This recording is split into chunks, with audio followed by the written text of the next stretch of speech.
You know what's actually strange? A lot of the most perceptive and emotionally aware people you've ever met didn't develop these abilities through books or years of meditation. They became this way not because they wanted to, but because at some point, they had to. Their nervous system adapted to environments where they had to constantly read the room, notice the smallest changes in mood, and think several steps ahead just to feel safe. Psychologists call this trauma-based intelligence, and if you've never heard of it before, that's exactly why it matters. Because trauma doesn't just hurt you. In many cases, it actually sharpens you, making you more sensitive and attentive. Research shows that children who grow up in unpredictable or emotionally difficult environments eventually learn to read people on a different level, noticing signals, picking up emotions, and understanding even what no one says out loud. Their brain, especially the amygdala and prefrontal cortex, literally gets trained from an early age to detect subtle signals most people don't even notice. As a result, a special kind of intelligence forms, almost invisible on the outside, but very deep inside. The first signs: you can feel the atmosphere in a room before anyone says a word. You walk into a space, and something inside you switches on a quiet alertness. You immediately sense tension, insincerity, or hidden irritation, even if everything looks calm on the surface. You notice tension in someone's posture or a micro-expression that flashes across their face for just a split second. This isn't magic or a sixth sense, it's pattern recognition. Your brain got used to scanning the environment for emotional signals early in life, because that once helped you feel safe. The second sign: you feel other people very deeply, sometimes even before they understand themselves. You notice when someone is struggling, even if they say they're fine. You pick up the smallest changes in tone, behavior, mood before it becomes obvious. Psychologists call this hyper-empathy. It often develops in people who, as children, had to constantly monitor the emotional state of parents or family members. Over time, it becomes automatic. You don't just understand people, you actually feel their state, sometimes too deeply. Because of this, you might take on other people's emotions, experience them as your own, and even try to fix things that aren't really your responsibility. You didn't learn to feel others randomly if your environment required it. It wasn't a choice. It was a skill that formed on its own. The third sign: you handle problems especially well under pressure. When everything starts falling apart, it's like a different mode switches on inside you: more calm, more clarity, more control. While others panic, you pull yourself together. You don't freeze, you adapt. You quickly assess the situation and start acting. And this isn't just a strong personality. It's your nervous system, used to functioning under stress. People who face difficulties early in life often develop what researchers call a kind of stress inoculation. It means their brain becomes better at handling intense situations over time, because it used to be their normal. So when pressure increases, you don't panic. Instead, you become more focused and composed.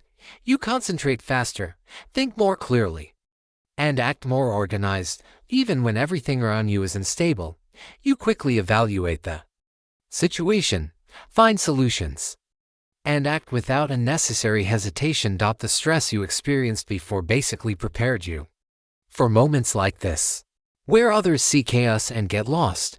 You see a problem that can be broken down and solved. The fourth sign: you constantly and deeply analyze people's behavior. You try to understand why they say and do things. You replay conversations, go back to details, and look for hidden meaning in things others don't even notice. This depth of thinking isn't random. It formed over years of trying to understand unpredictable environment around you. You started studying human nature because understanding others was important for your own sense of safety. Over time, this became a skill. You started sensing how someone might react or what they might do before it actually happens. You can predict behavior based on patterns, mood, tone, and body language. This makes you very flexible in communication, often one step ahead, understanding what's really going on beneath the surface. Over time, reading people and responding correctly became natural, almost automatic. The fifth sign: think about this for a second. Everything you've just heard, your perception, empathy, analytical thinking, these aren't weaknesses disguised as strengths. These are real cognitive and emotional adaptations. They show how flexible the human brain is when it comes to adapting to experience and circumstances. You didn't develop this kind of intelligence because you wanted to, your environment required it. And what might look like being too sensitive or overthinking is actually the result of your mind constantly working to stay safe, adapt, and understand the world better than most. It's the result of your brain learning to operate deeper and more precisely than most people's. The sixth sign: you're highly independent. You don't wait for someone to come and fix things for you. You figure things out yourself calmly, without noise. To others, this might look surprising, but from a developmental perspective, it makes complete sense. If your environment wasn't reliable in childhood, your brain learns to rely on yourself. Dependence starts to feel like a risk, so handling things alone becomes the norm. Maybe you realized early on that you can mostly count on yourself, and you started building your own path over time. This becomes a quiet inner strength. You don't need constant approval or support to move forward. While others look for answers outside, you're used to finding them within, and that's what gives you stability even when everything around you is unstable.